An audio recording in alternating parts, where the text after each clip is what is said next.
Buenas tardes, bienvenidos y bienvenidas y muchas gracias por haber venido en esta fría tarde de invierno a participar en esta actividad. Debido a la ausencia de Javier Castillo, que es quien normalmente presenta estas sesiones de los jueves en el Centro Suárez, pero que estos días se encuentra lejos de aquí, en La Palma, en las Islas Canarias, impartiendo una formación sobre acompañamiento personal, pues me cabe a mí el honor y el placer de presentar la conferencia y el conferenciante de hoy, aunque bueno, creo que el conferenciante no necesita demasiada presentación porque me parece que es muy conocido para casi todo el público. Pedro Miguel Lamet es jesuita, sacerdote, natural de Cádiz, si no me equivoco, periodista y escritor. Él es licenciado en filosofía, en teología y en ciencias de la información, periodismo, y también diplomado en cinematografía. El cine es una de sus grandes pasiones. Ha colaborado en diversos medios escritos bien conocidos, en radio, en televisión, en parte también como crítico de cine, y ha impartido clases en universidades como la de Valladolid, la de Deusto en Bilbao, la de Caracas. Como escritor es autor de cerca de medio centenar de obras. Algunas de ellas son libros de poesía, la poesía es otra de sus grandes pasiones, y otras son lo que podríamos llamar novelas históricas o quizá mejor biografías noveladas sobre personajes muy diversos. Algunas de ellas versan sobre figuras importantes de la Compañía de Jesús, como el mismo San Ignacio, San Francisco Javier, San Pedro Claver, San José María Rubio o el Padre Lupe, sobre quien lo oímos hablar precisamente en esta misma sala hace unos meses. Su libro más reciente, del que quizá también hoy nos contará algo, y que se va a presentar el día 19 de febrero en la Universidad de Salamanca, que es el mejor sitio para hacer esa presentación, porque el libro se centra en una figura muy importante de la historia y la literatura españolas del siglo XVI, que es Fray Luis de León, profesor y poeta, como la ven. Bueno, pues el libro se titula La pluma encarcelada, Fray Luis de León, poeta ante la Inquisición, y se presentará, como digo, próximamente en la Universidad de Salamanca. Pero hoy el centro del tema principal de la conferencia, como ya saben, pues va a ser la figura de Juan Pablo II, San Juan Pablo II, sobre quien Pedro Miguel Lamet escribió también un libro titulado Hombre y Papa, y que se enmarca la conferencia dentro del ciclo Personajes y Efemérides, porque, como es notorio, en este año 2025 se cumplirán, si Dios quiere, el 2 de abril, 20 años del fallecimiento del Papa Juan Pablo II. Como siempre, el formato pues será la presentación, que durará en torno a una hora o un poco menos, y después habrá un tiempo para coloquio, preguntas o comentarios de ustedes. Pues sin más, doy la palabra a Pedro Miguel Lamet.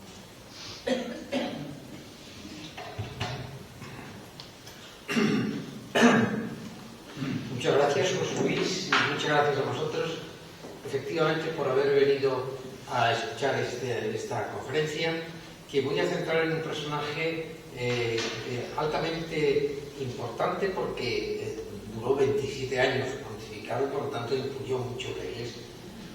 Y también discutido por otros elementos, ¿no?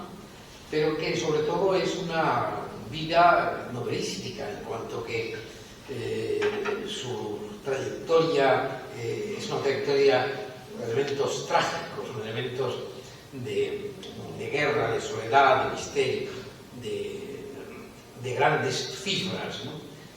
Yo centraría la conferencia hoy en estas dos frases que he puesto en el frontispicio y que creo que de alguna manera determinan un poco lo que él fue. Esa frase es la primera de Juan Pablo II, cuando dice que el cristianismo no es solo una religión del conocimiento y de la contemplación, es una religión de la acción, porque la vida del personaje que vamos a analizar es una vida sobre todo de aventura, de acción, es una vida de movimiento.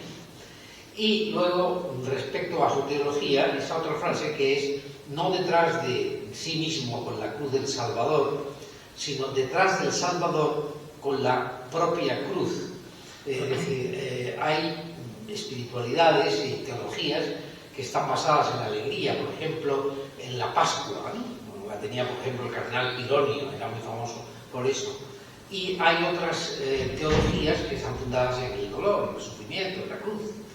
Y yo creo que la cruz es el tema, digamos, predominante predominante en la vida de nuestro querido Juan Pablo II. Fue elegido de una forma curiosa, ¿no? Porque yo estaba allí ese día. Yo trabajaba como periodista, representaba al diario Pueblo de Madrid y a la revista Vida Nueva de la Iglesia. Fue un verano tremendo para mí. Yo me desperté varias veces sobresaltado porque fue el verano de los tres papas, ¿no? Pablo VI, Juan Pablo I y Juan Pablo II. La muerte de Juan Pablo I el 28 de septiembre de 1979 supuso que el papado de Juan Pablo I durara 33 días. Ahí ya se hizo de todo, se montó incluso un thriller pensando en si habían matado al Papa o no, y hubo libros que se dedicaron a esto. Pero en fin, el hecho es que a las 18 horas del 16 de octubre de 1978 surgió la fumata blanca indicando que había sido elegido el Papa. El portadiácono Felice presentó esa sorpresa al mundo de que había sido elegido un papa polaco. Había una serie de monjas que salieron antes que la fumata blanca por la balconada de la Basílica de San Pedro, indicándonos que ya teníamos papa, ¿no? El nombre fue llamativo, porque la gente al principio no sabía, no conocía a este personaje, y Wojtyła pues sonaba a lo mejor un nombre africano. Desde España preguntaban por teléfono si era africano, ¿no? Pero no, era un papa polaco. Manos sobre el balcón, en una actitud, diríamos, nueva, porque casi todos los papas se juntaban la mano así antes de salir. Él no, asentó la mano sobre el balcón, y yo tenía al lado un técnico de Radio Vaticano que me dijo: guarda un po', me ha recordado un po' a Mussolini. Porque, bueno, tenía la cara esta grande y tal, y luego la presencia esa de la fuerza, ¿no? La fuerza que tenía. En fin, era el primer papa no italiano desde Adriano VI. Y aquellas palabras, que fueron definitivas, que dijo en el momento de salir al balcón: he aquí que los eminentísimos cardenales han llamado a un nuevo obispo de Roma. Lo han llamado de un país lejano, pero siempre tan cercano por la comunión de la fe y la tradición cristiana. He tenido miedo de recibir ese nombramiento, pero lo he hecho con espíritu de obediencia a Dios nuestro Señor y en la confianza y total a su Madre, la Virgen Santísima. No sé si puedo explicarme bien en nuestra lengua italiana. Si me equivoco, me corregiréis. Esas palabras, como casi todas las palabras primeras de un papa, dieron la vuelta al mundo, pero significaban mucho porque era sobre todo la novedad. ¿Cómo había sido elegido? Ya sabéis que el cónclave, lo dice la palabra, es cerrazón, con llave, cerrado. En la Edad Media hubo algunos cónclaves que sometieron a los papas a pan y agua porque no acababan de elegir al papa, y a ver si sin comer pues se animaban a elegir al papa, ¿no? En fin, es un momento difícil. Ahora hay una película que acaba de estrenarse que se llama Cónclave y que me he podido ver, y que realmente pues es una película un poco centrada, diríamos, en la conspiración, en el movimiento de tendencias. Está muy bien hecha y tiene un guión extraordinario, ¿no? Pero diríamos que no aparece mucho el Espíritu Santo, que para los creyentes, para nosotros es importantísimo en ese momento, ¿no? Pero es verdad que hay tendencias humanas y siempre las ha habido en un cónclave, ¿no? Pues bien, había allí dos fuertes candidatos que podéis ver aquí las fotos. Este es el cardenal Siri de Génova, que era de la línea conservadora, y este el cardenal Benelli, que era una línea más liberal, ¿no? Al principio tuvieron 25, perdón que se me ha ido esto, tenía 25 y 32 votos. Vaya, es que con este rato no puedo. Bueno, pues salieron 25 y 35 votos Siri y Benelli, y Colombo era un cardenal de compromiso que quisieron a ver si, para entre las dos tendencias, como si dijéramos izquierda y derecha, una cosa de centro. Pero, viendo la situación como estaba, los cardenales Koenig y Giovanni es entonces el cardenal arzobispo de Barcelona, sugirieron a Karol Józef Wojtyła. cardenal de Cracovia, un hombre del este, poco conocido para el resto de la gente, pero que representaba de alguna forma una línea distinta, ¿no? Y entonces, con esa ayuda de los alemanes y de los estadounidenses, los americanos, pues subió de repente el cardenal Karol Wojtyła. Y Wojtyła llega a derrotar a Benelli y entonces, por 104 votos, en la octava votación del 16 de octubre, consigue 263 votos y él es elegido sucesor de Pedro. Esto sucede 33 días después de la muerte de Juan Pablo I. Pues Juan Pablo II, pero Juan Pablo I. Entonces, ¿cuál fue la reacción del mundo? Yo estaba en la plaza de San Pedro y allí ya se hacía de noche. En Italia a las 6 de la tarde ya es de noche. Y me llamaron, me habían enviado como representante de un periódico diario de Madrid, que era El Pueblo entonces, era un periódico de la tarde, pero muy popular, ¿no? Se leía mucho. Y entonces, pues, los medios técnicos no eran los de ahora, que ahora con un teléfono puedes mandar una crónica, ¿no? Entonces, no tenía tiempo de ir al Telex y solamente podía contar por teléfono. Entonces conecté con teléfono, pero con la mala suerte de que a ratos en el diario El Pueblo de Madrid se iba la luz, cosas de aquella época. Y entonces no me entendía bien. Y me decían, ¿pero cómo es? ¿Cómo es? ¿Es ese Wojtyła? ¿Dónde es? Digo, Papa Polaco. Y entonces recuerdo que al día siguiente salió en el diario El Pueblo un titular inmenso, negro, grande, que decía Papa Polaco. Y una crónica mía que casi no se entendía. Y en El País salió ese titular que fue menos profético que el mío, porque en realidad dijo que era un polaco abierto en política y moderado en el dogma. Yo creo que no fue moderado en el dogma. Pero en fin, esas son cosas que se hacen en el momento de elegir un papa cuando no se sabe absolutamente nada. Entonces, lo que se esperaba de alguna manera era que fuera dialogante en la Ostpolitik. La Ostpolitik era un movimiento que era la política del Este, es decir, empezaba en el mundo y en la Iglesia un deseo de entenderse con los comunistas tras del telón de acero, del marxismo, para ver si podía haber un diálogo, ¿no? determinado. Y se decía, ya comentaban, que se iba a acabar esta línea progresista y que de alguna manera se hacía en Radio Nacional, algunos sacerdotes especializados y tal, y que como dato había comido con varios del Opus Dei y que iba a ser tendencia del Opus Dei. El caso es que así fue elegido y fueron las primeras reacciones. Pero ¿quién era este hombre? En toda vida de sacerdote y de papa, lo importante es la vida humana, porque en las raíces de un ser humano, como pasa ahora también con el Papa Francisco, la raíz es fundamental. Este niño, ¿dónde había nacido? ¿Quién era?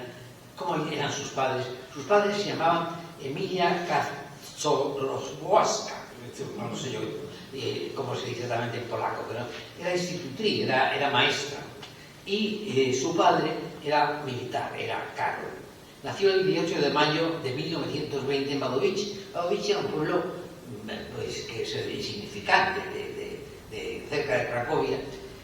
La madre era muy católica, muy dulce, muy suave, que sintió que su hijo iba a ser algo grande en el mundo, pero que fallece muy pronto. Fallece en 1929, cuando Lolek solo tenía 9 años de edad. Y ya había perdido una niña pequeña, la llamada Olga. Pero parecía que la muerte perseguía al joven Karol. El hermano mayor, Edmund, que era médico y que adoraba a su hermanito pequeño y que jugaba con él y demás, muere también en 1932, no mucho después, y muere de escarlatina. ¿Por qué?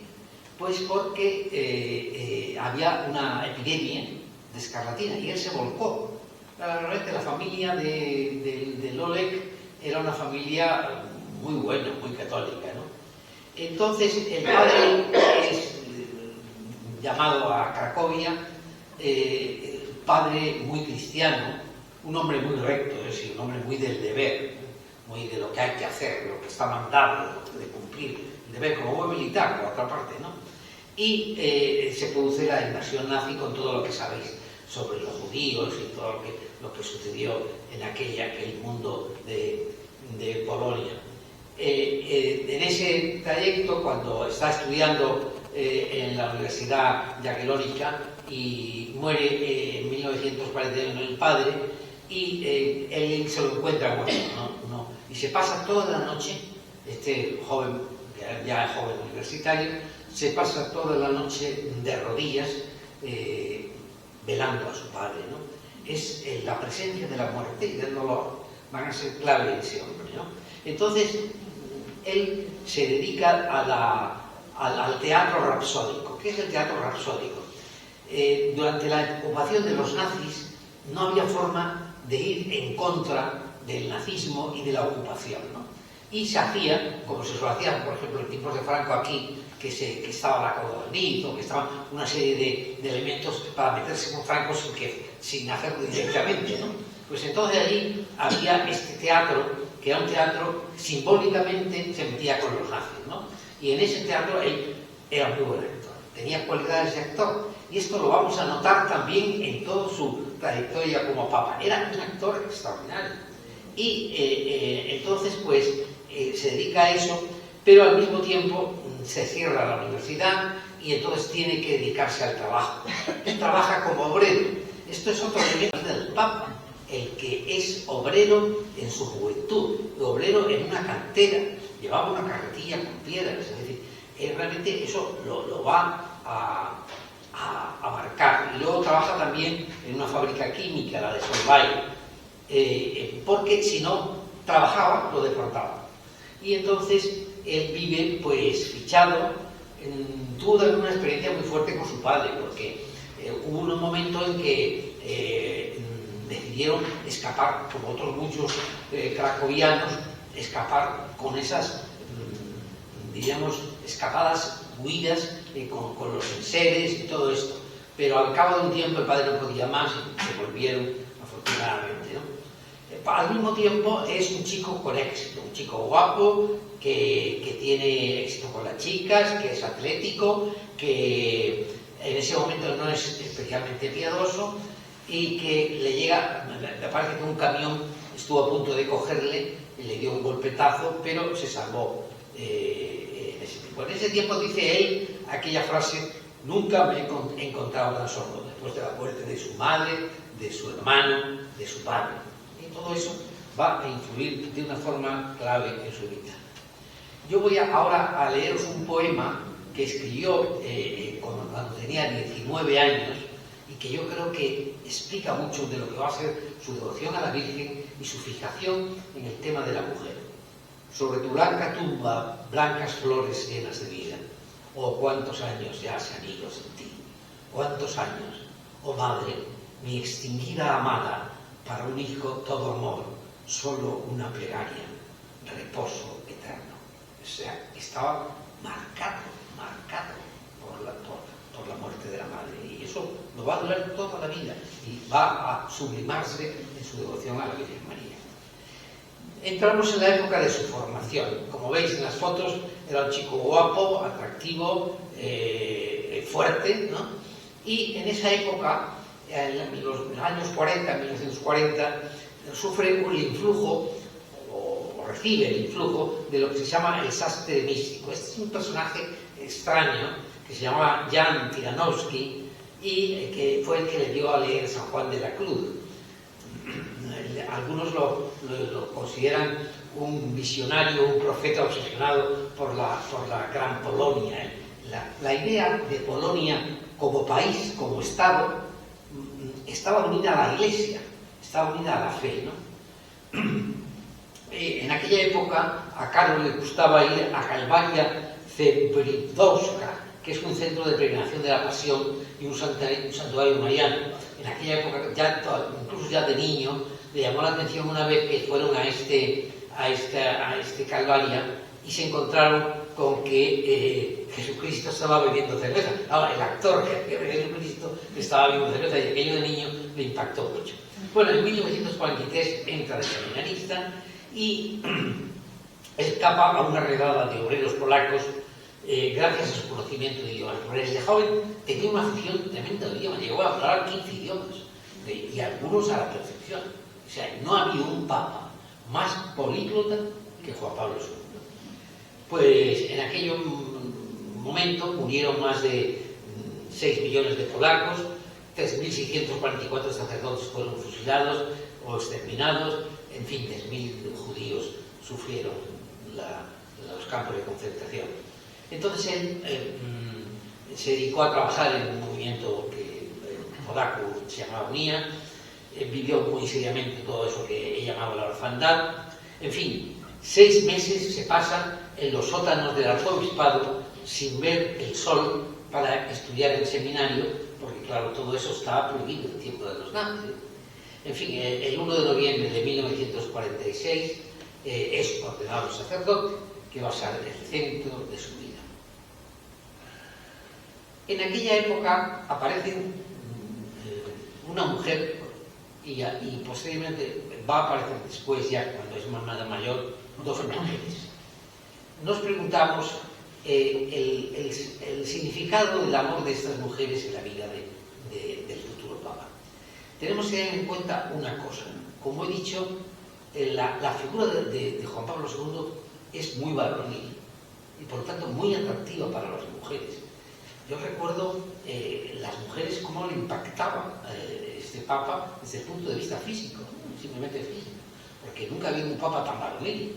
Siempre los papas han sido más melosos, ¿no? Digamos, un poco más clericales, ¿no? Este no tenía aspecto clerical ninguno. Bueno, pues en aquella época primera del teatro rapsódico, él tuvo una amiga, Magovici, una que se llama Alina Kolikiewicz, que pues interpretó como actriz en varias de sus interpretaciones. Y algunos de sus amigos pues, comentaban: la vimos bailar con Caro en Magovici el día del fin de curso y llegaría a convertirse en una actriz reconocida. Eso lo dice su amigo Jurek, ¿no? La comedia, comentaba uno, hacía una crítica de la obra de arte, la obra de teatro, la comedia ha sido un éxito. Los protagonistas, Gustav Wojtyła y Alina Kolikiewicz, parecían verdaderamente enamorados. Luego, al paso del tiempo, ya sacerdote, bautiza a su primer hijo, ella le invita a un estreno y él no va, pero él siempre recuerda que aquello fue una experiencia inolvidable.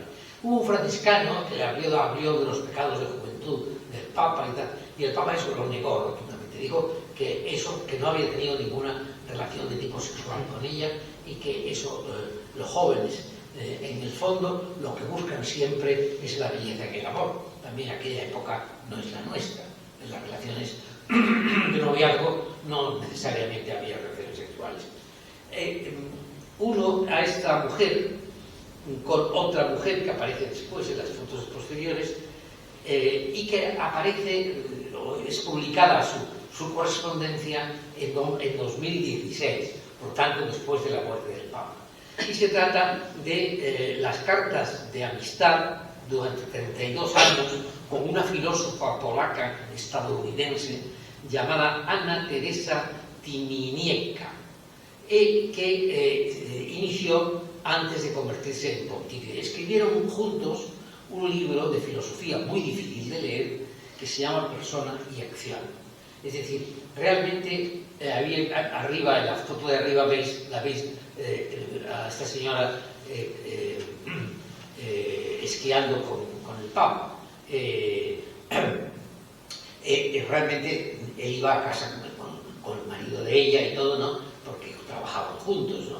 Pero en fin, sí había una correspondencia muy íntima de cariño, realmente de cariño de esta mujer. Y no extraña, porque él era muy abierto en ese sentido, ¿no? De tratar con las personas. Bueno, viene otra época fundamental en la vida del Papa, que es Roma. Roma va a ser clave para Juan Pablo II. Él intenta estudiar la gregoriana de los jesuitas, pero la tesis, los proyectos que presenta no son aceptados por los jesuitas. Y entonces va al Pontificio Ateneo Angelicum de los dominicos, donde conecta mucho con un profesor muy conservador, tomista, neoscolástico, Garrigula Grange, dominico, que ahí lo veis, ¿no?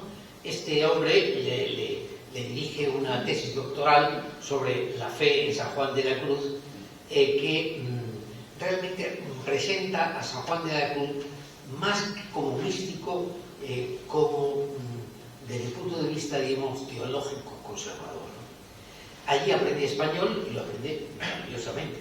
Como digo, tenía una facultad para la lengua. Y luego realiza otra tesis, ya en filosofía, sobre las relaciones de la moral católica con el pensamiento de Max Scheler. Max Scheler, como sabéis, es un filósofo personalista. Y el personalismo también va a ser un elemento importante, ¿no? Dice Max Scheler que la realización de los valores se concretiza en modelos humanos que invitan a su seguimiento. Es decir, la idea del modelo humano va a estar muy clave en toda la presencia. Entonces, de pronto, acaba su tesis doctoral y se vuelve a Polonia. Y el cardenal, en ese momento, no tiene otra cosa que hacer que mandar a un pueblo. Eso lo hacen muchas veces los obispos, porque dicen, bueno, este chiquillo que viene con tantas ínfulas de Roma y tal, primero que conozca un pueblo, que haga de cura rural, ¿no? Y entonces lo manda a Niegovich, un pueblacho sin muy poca importancia, pero a él realmente se entrega allí, hasta que en el verano del 49 es llamada a Cracovia para ser conjuntor de una parroquia de lujo, una parroquia importante de Cracovia, universitarios, gente bien, de dinero y tal, San Floriano. Y allí se acerca mucho a los jóvenes, tiene muchísimo éxito con los jóvenes, haciendo deporte en la montaña, practicando esquí y piragüismo, por el Vístula, enseña filosofía en las universidades de Cracovia y Lublin, en fin, se convierte, diríamos, en lo que llamaríamos en España cura del Nova, era el cura del Nova de Cracovia. Pero un día en que estaba ahí, pues, haciendo deporte en una noche en Vístula y tal, pues en plena montaña, en 1958, recibe un telegrama con el nombramiento de obispo auxiliar. Entonces, fijaros un detalle que también marca muy claramente la vida de este papa. Es que se va a un convento y se tumba con los brazos en cruz toda la noche, con los brazos en cruz, y las monjas al día siguiente, por la mañana, lo encuentran tumbado con los brazos en cruz. Es el tema de la cruz. Lo que había pasado también con su padre de la muerte. Y empieza a vivir esa vida de obispo, pero sin alterarla, ¿no? Sigue dando clases en la Seminaria de Cracovia y en Lublin, sin dejar el deporte y sin la vida libre. Era obispo, pero él se ponía su vestimenta de montaña y se iba con los jóvenes y seguía así en contacto con la gente. Entonces se convoca el Concilio Vaticano II, ya sabéis el estallido que supuso el Concilio Vaticano II, la convocatoria de Juan XXIII cuando dice que hay que abrir las ventanas a la Iglesia, ¿no? Para que entre el aire puro y empezar un nuevo camino. El momento del concilio fue tremendo. Pero esto coincide en Polonia con la llegada de Gomulka, que produjo una gran represión en el pueblo, y con la gran actividad del nuevo obispo, que había cruzado la diócesis de arriba abajo, es decir, continuaba yendo de un sitio para otro. En fin, Wojtyła se enfrenta con el gobierno, aunque se le detecta una enfermedad en la sangre, una enfermedad que se llama mononucleosis, y los médicos le recetan entonces que haga mucho deporte. Por eso el Papa nunca va a dejar de hacer deporte dentro de lo posible, hasta un momento determinado. Siendo todavía arzobispo, se enfrenta, publica su libro Amor y Responsabilidad, que es un ensayo sobre la ética sexual. Como veréis, sigue la constante de madre, mujer, esposa, sexualidad, Dios. El tema de la sexualidad va a estar muy presente en su pastoral. Publica la obra del taller del orfebre de forma poética y es llamado al concilio, siendo todavía auxiliar, no era arzobispo todavía de Cracovia. Baño de universalidad, allí conoce convive con un cardenal muy amigo, André María de Escur, no deja de esquiar, no deja de escribir poemas, de hacer excursiones, contacta con la teología de la época, con Rahner, con Congar, con Danielou, con Delibat, con Esquíleves, con el propio Januszkin, y a la muerte de Juan XXIII, es elegido el Papa Pablo VI, que como os sabéis consiguió el concilio. En Wyszynski, viendo que sube la fama de su amigo Wojtyła, no acaba de fiarse de él del todo. Llega a horrorizarle la posibilidad de que en el futuro pudiera convertirse en papa. Pero mientras en Polonia siguen los enfrentamientos con Gomulka, sobre todo por el tema de la enseñanza, la libertad religiosa y la enseñanza de la religión. El problema con el que se enfrenta en la segunda sesión del concilio el obispo todavía Wojtyła es el esquema 13 y el nuevo nombramiento como un arzobispado. Karol Wojtyła tuvo una importante actuación en el concilio. Como sabéis, intervino en varios temas. El tema de la libertad religiosa, que él conocía muy bien por la experiencia en Polonia, el tema de la lengua vernácula, que se pudiera decir la misa no solo en latín, sino en la lengua de cada país, y el tema de los medios de comunicación, fueron sus temas más tocados. Pero el tema clave, el de la esquema 13, que luego se transformó en la Constitución Gaudium et Spes, el gozo y esperanza de la Iglesia, y el contacto y el conocimiento y la relación con el mundo, ¿no? La Iglesia como una oferta, la Iglesia no como una imposición, es obligatorio ser católico, sino que la Iglesia ofrece en diálogo con el mundo una fe. La alternativa de Wojtyła era menos optimista, era partidario de la nueva cristiandad. ¿Qué es la nueva cristiandad? La idea de que tenemos obligación de bautizar al Estado. El Estado debe ser católico. Era la experiencia suya en Polonia. Y la experiencia que, por otra parte, nosotros en España hemos tenido muy clara, ¿no? Durante más de 40 años, en el tiempo de Franco, nacionalcatolicismo. Pues esa es la idea que tenía. Y esa es la idea que tenía también otro padre conciliar que ha creado muchos problemas en la Iglesia, que es Marcel Lefebvre, que creó incluso una especie de cisma. Ahí tenéis la fotografía al lado de la cruz, ¿no? Realmente hay un influjo, es decir, el Papa no acaba de entender que el concilio esté a favor de esa libertad de expresión de la Iglesia. En marzo de 1964 es nombrado arzobispo de Cracovia, una diócesis enorme, y se da la casualidad y la extraña sensación de que el PC, el Partido Comunista, no lo veta, no le cierra el paso a ser arzobispo. ¿Por qué? Porque él tenía una imagen de abierto, tenía una imagen de guapo, de dialogante, de moderno. Y entonces pensaban, este no nos va a hacer nada, con este vamos a poder dialogar, etc. Pero por aquella época se produce también el problema de Nova Huta.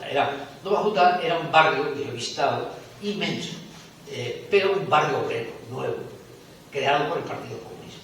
Pero no tenía iglesia. Y los comunistas no querían edificar la iglesia. Entonces había un cura que se presentaba con una cruz allí y celebraba la misa al aire libre, ¿no? Y aquello fue una lucha tremenda, porque incluso lo mataron y tal. Entonces, pues, acabaron aceptando que se construyera la iglesia de Nova Huta, una iglesia moderna, que tenéis ahí la foto, que realmente es un símbolo de la lucha de Wojtyła en aquel momento. Él entonces vivía en un apartamento de 3 habitaciones, presidido por un cuadro de su santo patrono, Carlos Borromeo, y una única foto, la foto de sus padres. Sus padres realmente seguían ahí presentes de algún modo. El paso siguiente es que le nombran cardenal. La Ostpolitik de Pablo VI y del cardenal Casaroli va creciendo, es decir, la idea de que la Iglesia tiene que dialogar con el Este, con los países del Este. Y tras un encuentro de Pablo VI con Brezhnev y con Podorny, hay cardenales que, hablando en plata, se cabrean de que el Papa esté dialogando con los comunistas. Y sobre todo el gran viejo león de Cracovia, de Polonia, el cardenal Wyszyński, que, digamos, era el otro cardenal de Polonia y que representaba otra tendencia de alguna manera. Entonces, el 29 de junio de 1917 es nombrado cardenal a los 47 años, cardenal jovencísimo, 47 años. Fijaos lo que son muy 47 años. Los calcetines rojos no los encontraba, es decir, por toda Roma no había calcetines rojos, y era una anécdota de ese momento, ¿no? Y las profecías del Papa se parecía que se iban a cumplir, aquellas profecías que le dijo un personaje curiosísimo, el Padre Pío. ¿Quién era el Padre Pío? El padre de los estigmas. Era el franciscano, el capuchino, que llevaba unos guantes, unos mitones, porque tenía las estigmas. Y un día, siendo Wojtyła seminarista en Roma, fue a verle porque tenía devoción. Y este hombre, que era muy esotérico, muy profético, sabía cosas del futuro, tenía unas extrañas luchas con el demonio, un personaje extrañísimo, Padre Pío, pero que ha sido muy querido y muy venerado en Italia, pues le dijo: mira, veo tu sotana blanca manchada de sangre. Y este mismo Padre Pío, luego, cuando ya es cardenal, una de sus amigas, yo creo que es esta, la filósofa, tiene cáncer de pecho, y entonces él le escribe al Padre Pío, y el Padre Pío le dice que va a quedar y se cura. Entonces, el Padre Pío, cuya proceso de beatificación y canonización estaba completamente paralizado, porque ni Juan XXIII ni Pablo VI veían claro, por cosas extrañas que tenía, que este Pío debía beatificarse, será beatificado por el Papa. Bueno, entonces hay un informe de la policía secreta que curiosamente está a favor. No, este cardenal nos viene bien a los comunistas. Pero él seguía denunciando la situación y condenando la represión contra los obreros, contra los estudiantes, diciendo claramente: las porras no son un argumento. Entonces es cuando escribe este libro, que os he dicho antes, Persona y Acción, con esta señora filósofa, y tiene visita con intelectuales, en fin, sigue con su actividad deportiva, crea nuevos templos, participa en los sínodos de Roma y hace otra cosa llamativa también. En los sótanos, en las profundidades de la catedral de Cracovia, estaba enterrado el santo San Stanislao, que había sido arzobispo de Cracovia, como él. Y él tenía en la cabeza decir: ¿cómo lo mataron? Hay que descubrir cómo lo mataron. Y entonces abrió la tumba y descubrió que tenía un clavo en el cráneo metido. Eso es una de las cosas también que le marcaron, ¿no? En fin, después también interviene mucho en la publicación de esa encíclica que, como sabéis, provocó tanto revuelo, la Humane Vitae, que era sobre el tema de la educación sexual y el matrimonio, la control-natalidad, el método Gino, que eso tan discutido, ¿no? Pues trabajó mucho en ese tema, ¿no? Y hizo múltiples viajes con ese motivo. Luego, pues tuvo encuentros en Filadelfia, el famoso congreso sobre el pan y el evangelio, estuvieron presentes Helder Cámara y el padre Arrupe, y en ese momento también se produjo un gran interés del Opus Dei de contactar con él, porque lo ven como un posible papable. Y por aquella época le empiezan a venir dolores de cabeza, fuertes migrañas. es elegido papa, como hemos visto ya en el cónclave, y entonces yo estaba aquella mañana en una casa de la compañía en Roma, preparándome para, como periodista, ir al encuentro con los periodistas. Entonces yo tenía la cámara reflex y digo, hoy no me voy a poner el objetivo normal. Tenía un teleobjetivo así de grande, digo, porque el papa pues, no me voy a poder acercar. Y enrollé en la cámara, enrosqué el teleobjetivo grande. Cuando llego a la rueda de prensa, me quedo con la sorpresa de que allí, pues, en un principio sí, estábamos en la multitud de periodistas, el Papa arriba y tal, con los monseñores, y de pronto el Papa rompe todos los códigos, los monseñores se quedan alterados y empiezan a coger manos y tal. Yo me acuerdo que Juan Arias, que era entonces corresponsal, había sido sacerdote y era corresponsal del País, se acerca a mí, Pedro, que le puedes saludar, que le puedes dar la mano. Digo, si es que yo no creo en el Papa, yo creo en Jesucristo. A mí tocar al Papa no se pedía la devoción. Y que, bueno, que lo toque, yo no tengo que pedir devoción. Y yo, además, como estaba con el objetivo, lo que hacía era alejarme para sacar bien la foto. Total, que saqué una foto, que la conservo, no la he encontrado ahora para ponerla aquí, pero es una foto de primer plano donde se veía este rostro duro al mismo tiempo y tierno al mismo tiempo, sufriente, misterioso, fuerte, en fin, una mezcla de cosas muy curiosas, porque el rostro es el mapa de la vida del hombre, ¿no?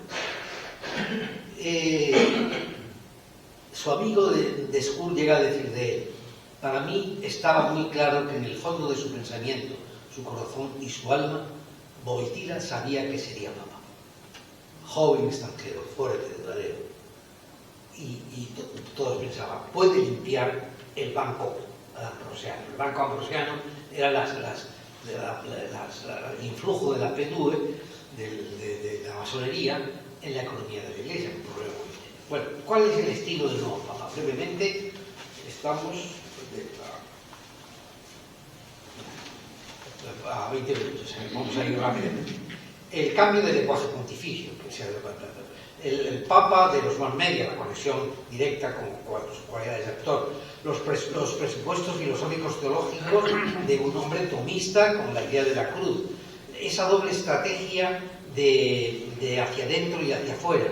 Para afuera defiende los derechos humanos, para adentro la doctrina tradicional. Política de nombramientos, empieza a nombrar obispos más bien conservadores y busca a Ratzinger como martillo de herejes, ¿no? De alguna manera. Fomento de la religiosidad popular y viajes papales, muchos viajes papales. Aperturismo social, sus encíclicas sociales están muy a favor de la lucha no solo con el comunismo, sino también con diríamos, el capitalismo salvaje. Una vocación política de cambiar la situación del mundo con la actividad de la perestroika, la devoción mariana, que no está continuamente presente en su vida, la redefinición de la colegialidad, es decir, él vuelve respecto al Concilio Vaticano a la importancia al centralismo. Él tiene, por carácter y por vivencia, como el que ha tenido un padre fuerte, puede ser fuerte con sus hijos. Y eso es un poco de dictador, ¿no? Esa especie de...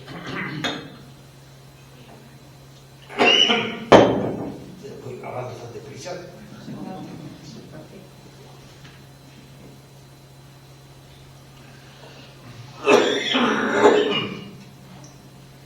El ecumenismo.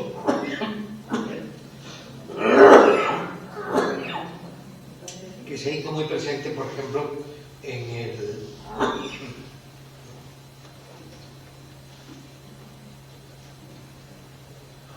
el encuentro de Asís, que fue uno de los gestos más tremendos, en sus encuentros en Turquía, en Estados Unidos, con unas cifras megalómanas, impresionantes. Es el Papa que más ha viajado. Llega a tener un total de 104 viajes, 58 a Europa, 10 a Asia, 14 a África, 8 a Norteamérica, 18 a Iberoamérica. 1.163.865 kilómetros recorridos. El problema es, ¿dio resultados este tipo de viajes? Algunos le preguntaron, la padre de Tucci, que acompañaba los viajes y tal, y decían, se quedan con la música, pero no con la canción.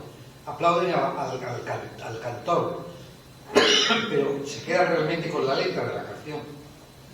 En fin, hay en ese aspecto mucho de viajes que la gente busca al líder de masas, ¿no? Como si fuera un supercantante, un personaje así, pero muchas veces, hombre, evidentemente que influyó mucho en la apertura y el conocimiento de la Iglesia, pero fue realmente el mundo. Y luego el problema de la ausencia, estuvo mucho tiempo ausencia la curia iba por su lado, en ese sentido, y la curia todavía tiene muchos problemas, como sabéis, también con el Papa Francisco. Las primeras giras apostólicas a Polonia, allí fue un derroche de visión, digamos, de amor a la patria, y también dijo cosas claras contra el comunismo, pero de una forma muy diplomática. Se identificó con la religión y el patriotismo, ¿no? Apoyó mucho a Lech Walesa y la solidaridad, ¿no? En fin, empieza a haber una corriente dentro de los comunistas que acusan de usar la religión como una fuerza ideológica contra los países socialistas. En Irlanda habla contra la violencia, en Estados Unidos contra la anarquía moral. Allí se presenta una religiosa y le dice claramente que las mujeres no están en los ministerios. Y ella quiere luego ir a hablar con el Papa y el Papa no la recibe. En Turquía tiene contacto con los musulmanes. En África hace 8 viajes a Zaire, a Congo, a Kenia, a Alto Volta, y que es la Costa de Marfil. En Francia, el periódico Liberación le acusa de una vuelta a la moral tradicional. Es decir, porque aquí lo que se ve muy claro es que los viajes, por ejemplo, aparecía muy moderno. Para la gente era un Papa muy moderno, porque salía allí, hablaba a la gente, estaba cerca de la gente, pero iban a cantarle a los jóvenes, les decía cosas, les cogía las manos, pero las ideas, por ejemplo, de la moral y del dogma eran muy tradicionales. O sea, es una cosa, como pasa con algunos movimientos modernos, que a lo mejor tocan la guitarra, son abiertos y tal, pero las ideas son más bien conservadoras, ¿no? La República Federal Alemana no conseguirá la distensión teológica en los países de lengua alemana, donde aún persisten enfrentadas dos maneras de entender la teología. Es decir, que sigue presente desde el punto de vista ideológico el modelo nacional católico polaco y el centralismo de la Iglesia, a pesar de los movimientos que hay para un diálogo de tipo más ecuménico. En esta vida de la Iglesia del Papa no falta nada. Diríamos que lo brilló todo. Y uno de ellos fue el objetivo de matar. Es uno de los misterios sin prácticamente resolver, aunque hay pistas sobre el Papa. Un día sale en su jeep, le recibe un niño, lo coge entre sus brazos y desde allí, en ese círculo rojo que veis, se ve la pistola que intenta matar al Papa. María, madre mía, estoy herido en el vientre, fueron las palabras que dijo. Una operación de 5 horas le llega a extirpar 55 centímetros de intestino. Lo más duro, la inactividad que viene después. El 18 de mayo, con 61 años, tiene un momento, diríamos, que va a cambiar su vida. Hay como un antes y un después de ese momento. Cuando vuelta al hospital, después de la intervención que tuvo más adelante por una enfermedad de infección, un citomegalovirus. ¿Cuál es la pista que se encuentra haber intentado matar? Bueno, Ali Akka era un personaje turco que podía tener posibles conexiones con la logia masónica P2, con el banco Ion, el caso famoso Calvi, la mafia siciliana, el tráfico de armas, en fin. Y luego el caso de la niña que mataron en el Vaticano, Manuela Orlandi. Se habla de que pudo ser un milagro de Fátima. Él lo consideraba un milagro.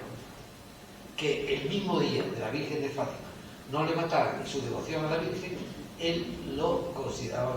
Y por eso él llega a tener otro gesto dramático, pero impresionante también, que es visitar al Papa, al autor del intento de asesinato, a Ali Akka, en la cárcel, personalmente, y luego pues su conexión con Fátima, ¿no? Ese es otro tema que también va a ser discutido, pero que por el tema del famoso secreto de Fátima. En aquella época también tiene unas grandes intervenciones en política. En Polonia, con Jaruzelski: si los rusos invaden Polonia, iré a colocarme ante los tanques. En Moscú se siente un problema de que había que liquidar Solidaridad, porque era el contacto católico con la política del Papa, y el primer paso en la transición del comunismo a la democracia. Colabora con Reagan, que le lleva personalmente los mapas de la situación del mundo, y respecto a Polonia y también a Centroamérica. Estaba muy en contra, como veremos, de la teología de la liberación, recibe a los espías, y en el tema del escándalo ambrosiano, Roberto Calvi, muerto en extrañas circunstancias. El hombre fuerte fue el arzobispo Marcinkus, que era realmente un delincuente, presidente de Lyon, que lo persiguió la policía italiana.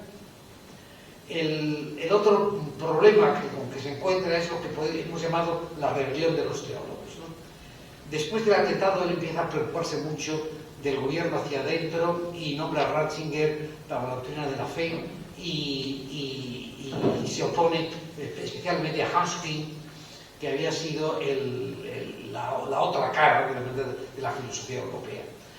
Hay una serie de represiones contra teólogos, contra Gurran, Lefebvre, el tema Lefebvre por otra parte de Mussolini, Casaldáliga, Höring, Castillo, que como sabéis muy bien, Pepe Castillo de Estatica Granadina, ahí tenéis la foto, Estrada, también de Estatica Granadina, Boff, Gustavo Gutiérrez, en fin, nombramientos episcopales polémicos, más bien de derechas. La Declaración de Colonia de 1989, donde una serie de teólogos escriben claramente contra el Papa, sobre la forma de quitar la libertad de expresión y de investigación a los teólogos. 130 teólogos francófonos le escriben también, 52 profesores belgas, la Asociación Juan XXIII, y el Papa, ante esa situación, crea un juramento de fidelidad. El teólogo católico tiene que ser claramente las verdades, favorable a las verdades que se llaman la deslegitimación del disenso. Y el texto de Actuenda Finder, verdades definitivas o apóstoles suos, en donde el Papa dice claramente lo que hay que creer y lo que hay que pensar. En fin, no voy aquí a recordar otra vez todos los temas sobre su involución, porque vamos retrasados. Unas palabras sobre el Papa y España. El Papa viaja 5 veces a España. El Papa pensaba que España tenía muchos puntos de concominancias con Polonia. De manera que quería hacer como una especie de sándwich entre España y Polonia, los dos países nacionalcatólicos. Y, bueno, pues vino a España, pero claro, nosotros estábamos ya, había acabado de ser elegidos Felipe González, y desconfiaba del cambio del cardenal Tarancón, que había propiciado esta iglesia no confesional, donde hubiera libertad de expresión y distintos partidos de distintas ideologías, ¿no? Y entonces ahí se encuentra un poco con el tema este de la confesionalidad. De todas formas, fue recibido con una gran cordialidad por parte de los españoles y muchísima gente, ¿no? Yo recuerdo las colas que hacía la gente y cómo algunos iban en autobús, gente de Opus, por ejemplo, iba en autobús con un termo, siguiéndole. Yo hice un viaje con él en el helicóptero y llegábamos antes de la gente y me acuerdo a las religiosas por ejemplo, de carmelitas de Ávila, ¿no? Como lo decían al amanecer, ¿no? Queremos, Santo Padre, queremos consolarte, Santo Padre, queremos consolarte, ¿no? Había como una devoción extraña, ¿no? Grande al Padre. En fin, otro problema es la teología de la liberación. Como sabéis, la teología de la liberación intenta responder al problema que ya Bartolomé de las Casas, que tenéis en la foto, pues presentó como gran problema grave en la Iglesia, que era la situación de los pobres, ¿no? Y entonces, pues los americanos están contra eso, Monseñor Romero es asesinado, los mártires de la UCA son asesinados, y a pesar de todo, el Papa no cree la teología de la liberación y hace que Ratzinger escriba 2 documentos para entallar y dirigir la teología de la liberación. El otro tema es el Juan Pablo II y la perestroika, ¿no? Él cree claramente que hay que evangelizar de nuevo Europa en esa línea, ¿no? Del sueño de Compostela, de convertir a Europa también en sus estructuras. Y tiene encuentros con Jaruzelski, con Walesa, que se asesina al padre Popilusko, que es un representante un poco de esta teología polaca, y en fin, viene el momento de Gorbachev en el que se produce, diríamos, que una distensión en Europa y cae el muro, ¿no? Cuanto ha sucedido en el este europeo en estos últimos años hubiera sido imposible sin la presencia de ese Papa y sin su importante papel, ¿no? En fin, las encíclicas sociales, la libertad religiosa, todos son elementos que evidentemente propició claramente Juan Pablo II con la perestroika. Está el tema de la moral sexual, ¿no?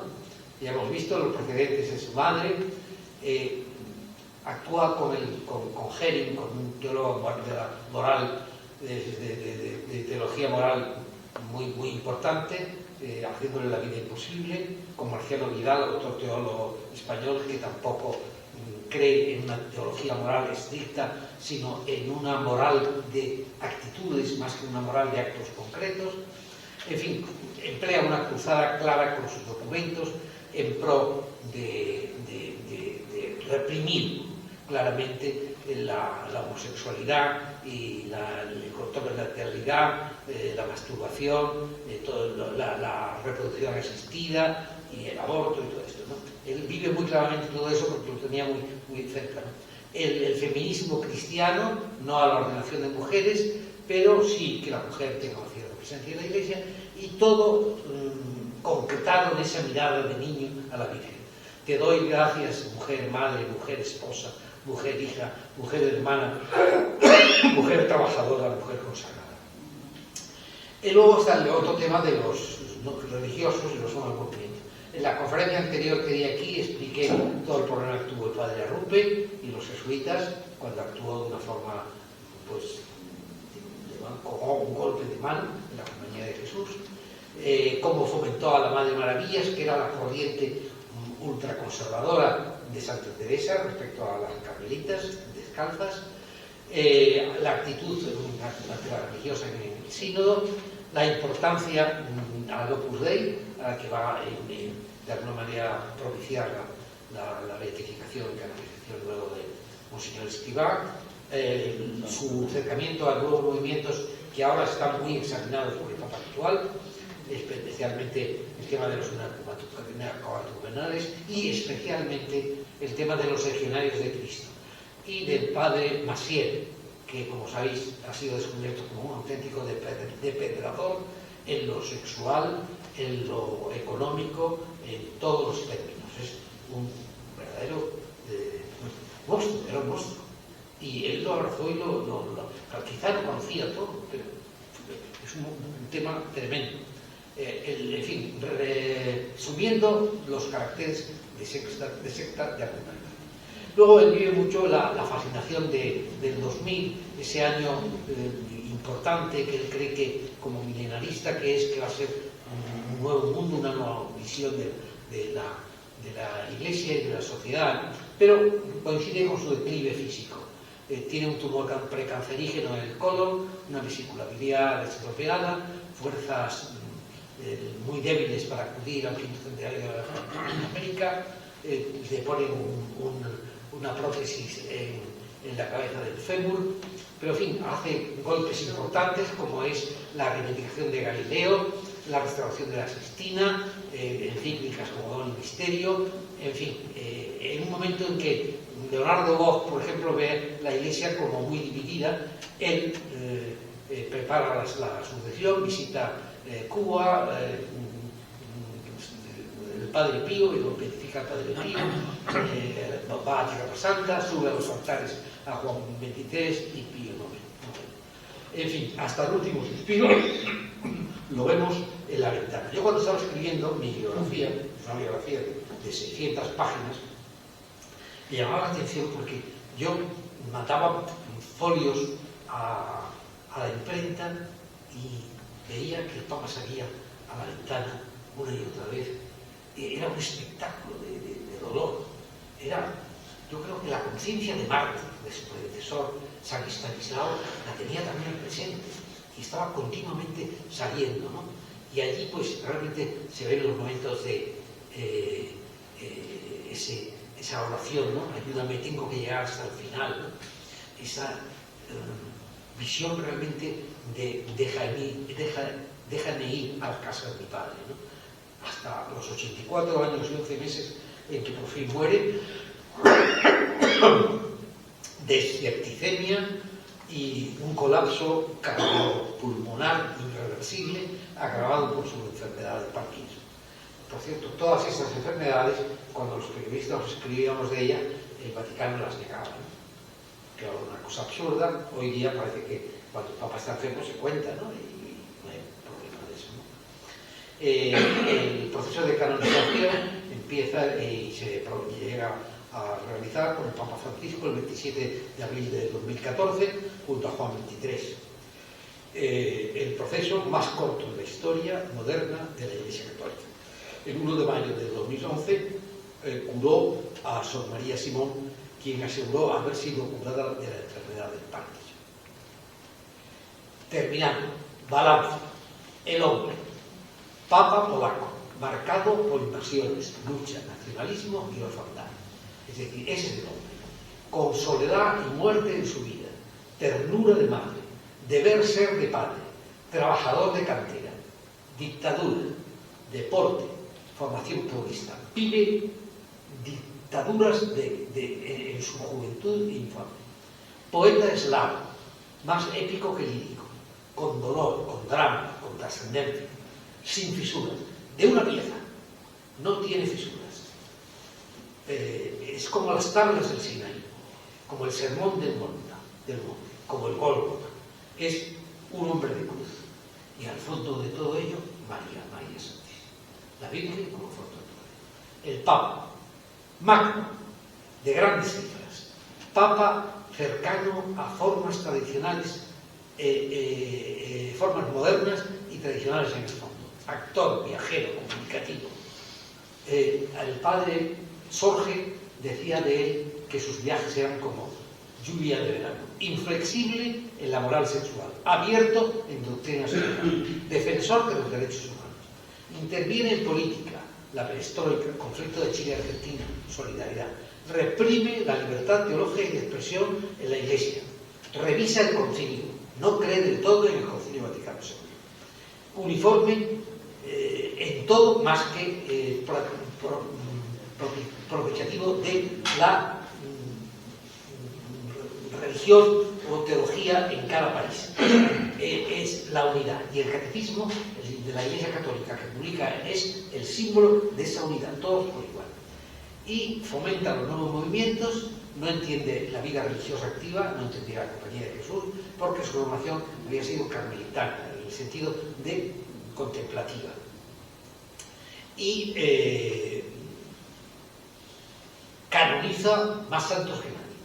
Llega a publicar su libro que se llama Making Sant, que son realmente introdujo muchos santos en la Iglesia Católica, entre ellas a la Madre Teresa, que la hizo también en un tiempo récord. Ecumenismo, eso sí, estaba muy obsesionado con el ecumenismo y con deseos, pero con deseos, porque toda su teología impedía ese diálogo con otras espiritualidades y teologías. Entrega total personal, marcado por la espiritualidad de la vida. Santo, no lo dudo, santo, pero santo humano, con todas sus debilidades. En fin, para terminar voy a leer un verso que me parece precioso, que escribió mientras era obispo, y que yo creo que define muy claramente esa presencia del Papa en nuestro mundo. No nace el hombre con los caminos de su vida preparados. Nace entre malezas que pueden arder como la zarza de Moisés o secarse y morir.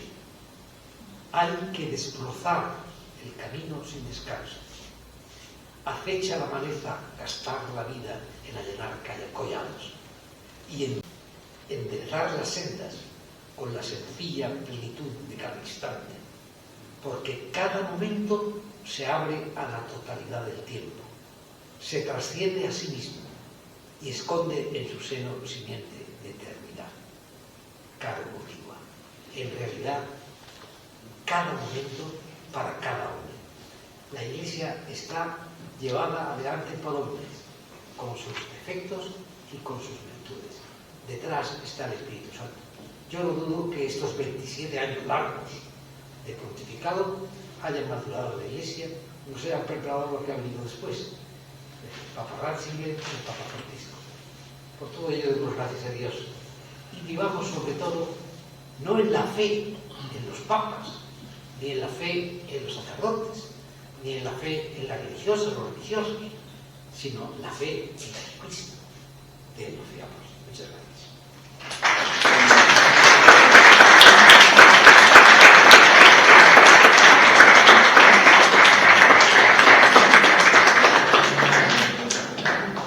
Muchas gracias, Pedro Miguel, por esta presentación tan apasionante y tan de primera mano también, como testimonio directo en gran medida de este pontificado. Tenemos todavía unos minutos para poder dialogar un poco a propósito de la charla. Entonces, pues quien quiera hacer alguna pregunta, que levante la mano y trate de formularla lo más breve y precisamente posible.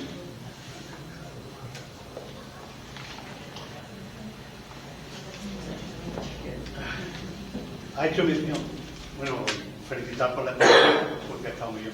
Ha hecho mención a un jesuita aquí granadino, se llama Castillo, me parece que ha dicho. Era don Francisco Castillo, falleció hace 2 años por ahí. Sí, Pepe Castillo. ¿Y qué, José María. ¿Y qué problema había con este señor? Bueno, pues equivalente. Bueno, el caso de Pepe Castillo es muy especial. Pepe Castillo era un hombre, era un jesuita que luego dejó la compañía. Yo creo que Pepe Castillo ha tenido muy buenas intenciones. Yo escribí el prólogo de su autobiografía y yo le aprecio personalmente porque es un hombre valiente, ¿no? que intentó desmontar, diríamos, lo que es precisamente más humano y más secundario en la vida de la Iglesia, ¿no? Esa parte más bien. Y él hizo una teología del pueblo y para el pueblo, con libros que se leían bien, pero claro, eran censurados, como le pasó también al padre Estrada, que sigue siendo jesuita y que tuvo que dedicarse, porque fueron prohibidos los dos como teólogos aquí en la Facultad de Granada. Sin embargo, en tiempos del Papa, por Ratzinger, ¿no? curiosidad de que él, por ejemplo, Pepe Castillo y Estrada y demás, pues iban al Salvador y allí había una facultad de la Compañía de Jesús donde sí le dejaban enseñar, ¿no? Y fue en esa época en que yo he escrito en un artículo recientemente que me pidieron, en que yo llamaba la época de la cordaza, cuando el cardenal Ratzinger pues impedía prácticamente a los teólogos pensar libremente, ¿no? Y es porque, ya como digo, Juan Pablo II era muy moderno en las formas, pero muy conservador en las ideas, y no permitía que hubiera... Claro, si tú no investigas la teología, que evidentemente la teología se investiga, puede decir cosas que sean menos acertadas o más acertadas, pero es el mundo de la investigación, es el mundo de los científicos. Si tú no investigas teología, la teología no progresa, ¿no? Y entonces él quería solo la teología oficial, o sea, comentar lo que ya habían dicho de Santo Tomás hasta ahora. Entonces no hay diálogo, progreso, incluso no hay ecumenismo, porque no hay posibilidad de dialogar con otros. Entonces esa es un poco la historia. Pepe Castillo pues fue jesuita, luego tuvo problemas y al final de su vida estaba tan harto que dijo, mira, yo me voy a vivir con una señora y un hijito de Belén. Y tuvo una vida pues muy cercana a la compañía, muy amigo de jesuitas, muy bueno, dando muchas conferencias, y últimamente el Papa Francisco lo recibió y le alabó y le dijo a su mujer, cuide usted porque es una gran persona, cosas del Papa Francisco, que era completamente distinto. Como anécdota, simplemente decir que este señor hablaba semanalmente con el Papa Francisco. Sí. Me consta. Sí. No semanalmente, pero sí con frecuencia, sí. Sí, quería hacerle una pregunta. Usted se está poniendo mucho en cuestión ahora por su santidad y eso por todos los escándalos que han salido todos estos últimos años, bueno, en especial los mercenarios de Cristo, pero también los hermanos Philip bueno, sobre todo el fundador de los hermanos de San Juan, que también han salido unas barbaridades, y entonces como eran todos como bastante protegidos por el Papa, pues hay quien piensa que él sabía. Ahora le digo, bueno, yo estoy convencida de que él no sabía, de que había personas en medio que sí sabían, pero que tapaban la verdad. Yo lo que creo es que sí es santo, pero que ha sido muy ciego en algunos aspectos como estos, por ejemplo. Yo no sé qué es su parecer sobre esta cuestión. Y otra cosa es la conexión que se está haciendo un poco también con la teología del cuerpo, que ha tenido mucho éxito en ciertos ámbitos, que parecía como una especie de novedad suya, y que ahora, a la luz de todas estas cosas que han salido, pues también se repone un poco en cuestión esto. Sí, pues mira, yo creo que estoy absolutamente de acuerdo contigo en el aspecto, diríamos, del ocultamiento. Ciertamente, si no el Papa personalmente, Ratzinger lo sabía.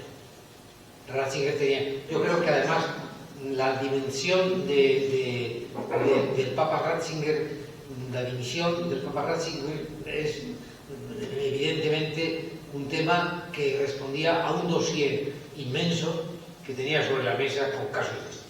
Es decir, el escándalo que se ha levantado después, con todo el prestigio que ha venido después, responde a que no hubo una mano dura con todo esto, cuando había mano dura con Leonardo Boff, con John Sobrino, con la teología de la liberación. Eso, yo realmente cuando me dijeron que tenía que dar esta conferencia, dije, bueno, es un tema muy polémico, pero claro, por otra parte, son 20 años, lo hemos vivido todos, sobre todo aquí somos personas casi todas mayores que hemos presenciado todo aquello, y decir, hay muchas incógnitas por resolver. Sí, entonces ese es el tema.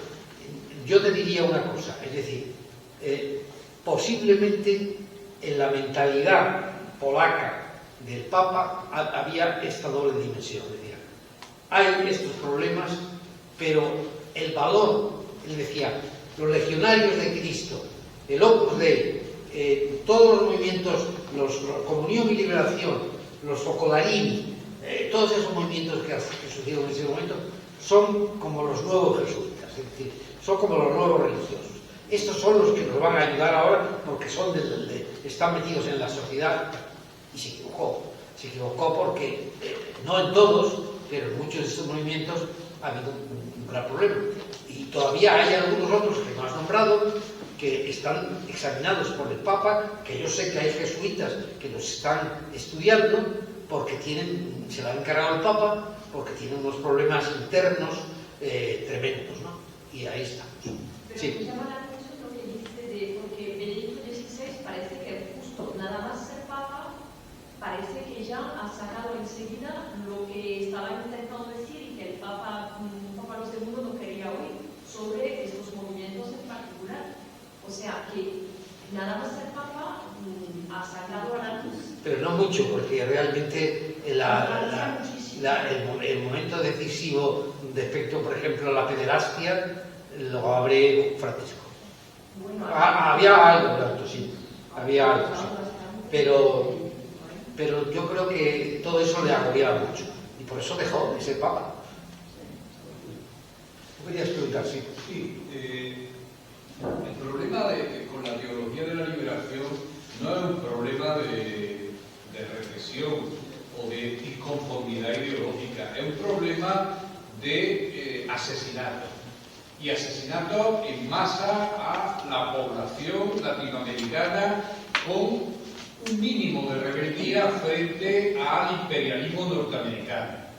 Y ahí el papel de López Trujillo, que es el gran cardenal colombiano que agente de la CIA, podemos decir, la historia además lo demostrará, que es el que suministra los nombres de teólogos de la liberación para ser asesinados a la CIA. Ahí, y era el gran protegido de Juan Pablo II, sino el gran hacedor en América Latina. Eso como se come. Sí, yo he tenido poco tiempo porque no quería, me ha alargado mucho y exponer el tema de la teología de la liberación. Pero se puede decir lo siguiente, es decir, Juan Pablo II tenía grandes amigos, ¿no? Y uno de ellos, para ayudarle en la perestroika, era Reagan y los americanos. Y hay un informe, que es el informe Rockefeller, ya de los americanos de hace tiempo, en la que decía que los enemigos en América Latina de los americanos, porque quieren lo nuestro, quieren nuestro dinero, decía. Y era todo el tema de la teología de la liberación, ¿no? La teología de la liberación tuvo errores tremendos como el sandinismo, cuyas consecuencias estamos viendo ahora en la represión de Nicaragua, ¿no? Terrible. Pero al mismo tiempo tenía hombres como Boff y como Gustavo Gutiérrez, que acaba de morir, y otros muchos sobrinos, y otros muchos que promovían un diálogo. Es decir, lo que tú has dicho de la muerte es clarísimo. O sea, se estaba muriendo. Casaldáliga, que también presentó ahí, era realmente un obispo de ellos. Y a Casaldáliga lo reprimió Juan Pablo II también, ¿no? Es decir, porque, claro, Juan Pablo II no podía renunciar a que era un luchador del marxismo. Y aquellos estaban dialogando con el marxismo. O sea, hay que entender también la diversidad que vivían esos hombres, ¿no? Y yo creo que al final los mártires, la sangre de los mártires es la que realmente fecunda a la Iglesia en ese aspecto, ¿no? Al final, ¿quiénes están ganando? Juan Pablo II no quería saber nada de Monseñor Romero, pero Monseñor Romero ha sido beatificado, canonizado. Los mártires jesuitas están en proceso.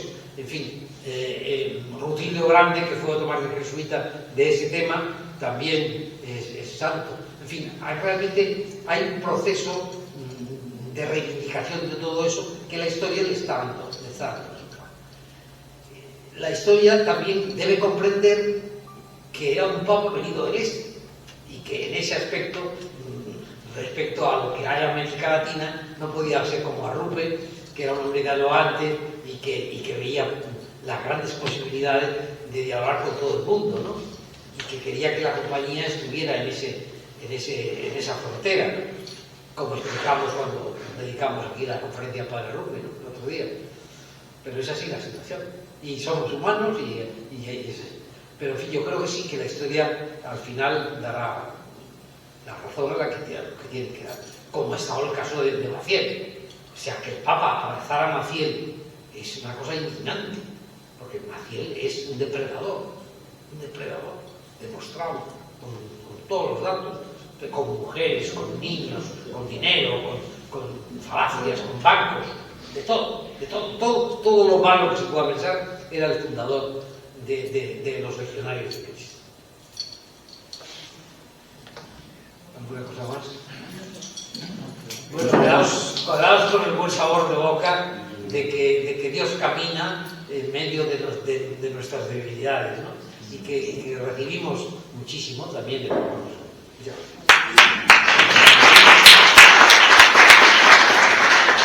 Pues terminamos este